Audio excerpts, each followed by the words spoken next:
Alors, la conférence organisée le 13 avril 2012 par les Éconconférences en partenariat avec Roland Berger va se situer dans un contexte de crise. Alors aujourd'hui, les professionnels de la banque et de l'assurance sont bien sûr sur le pont face à des problèmes de liquidité pour les banquiers, de solvabilité pour les assureurs. Les priorités de la conférence vont être finalement de prendre du recul par rapport donc, à ces actions à très court terme, du recul sur les grandes évolutions des modèles opérationnels dans la finance. Et pour cela, nous allons donc échanger sur des questions comme par exemple quel va être le futur de l'agence, que ce soit l'agence bancaire ou l'agence d'assurance, comment va évoluer la relation numérique avec les clients, et puis nous apporterons également un regard sur la banque de détail et l'assurance à l'étranger, que ce soit en Amérique du Nord, en Asie ou en Europe. Alors que voyons-nous dans l'actualité aujourd'hui? Nous voyons donc une baisse du marché de l'assurance vie, nous voyons également une guerre des taux pour la collecte des dépôts, nous voyons également émerger des nouvelles formes de paiement, le NFC par exemple ou le PayPal. Et donc dans ce contexte, je citerai volontiers comme défi celui mentionné lors de la dernière conférence des Échos par le directeur général d'une des grandes banques de détail françaises qui disait que sur les 10 dernières années, il y avait eu finalement une transformation profonde des processus de gestion avec le transfert justement de la gestion vers donc, des plateformes, à la constitution de filières donc, de back-office, et que finalement les 10 prochaines années seraient consacrées au défi de la relation client.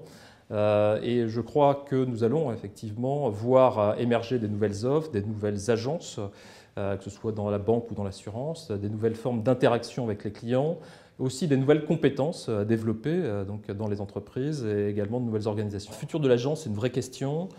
Quand on voit la baisse du nombre de visites en agence, 3% par an à peu près, quand on voit également la réduction du nombre d'agences, qui est un phénomène récent en France puisque ça date de 2008, 3% également par an, alors que les banques et les sociétés d'assurance sont très exposées, ont beaucoup d'agences par comparaison à d'autres pays d'Europe. Donc dans ce contexte, il y a deux enjeux très importants pour l'agence bancaire et l'agence d'assurance. C'est d'abord de développer finalement donc une multiplicité de formats d'agences.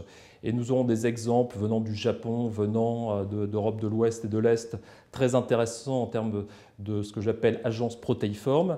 Et puis un autre sujet qui est ce que nous appelons en fait le conseiller multicanal, c'est-à-dire c'est ce conseiller avec lequel nous allons interagir, le client va interagir demain, pas uniquement face à face, mais également donc, par email et voire par vidéo. Alors, nous voyons donc un développement de l'intercanalité dans le commerce en général, avec des acteurs pure players de type Pixmania ou Cdiscount qui mettent en place des magasins, à l'inverse des grands distributeurs comme Leclerc, Carrefour, Auchan qui développent le drive, avec donc une vraie volonté donc, de conserver ces magasins physiques pour leur image et pour renforcer également la fidélisation de leurs clients. Alors un chiffre pour commencer, c'est celui de la vente de smartphones en France.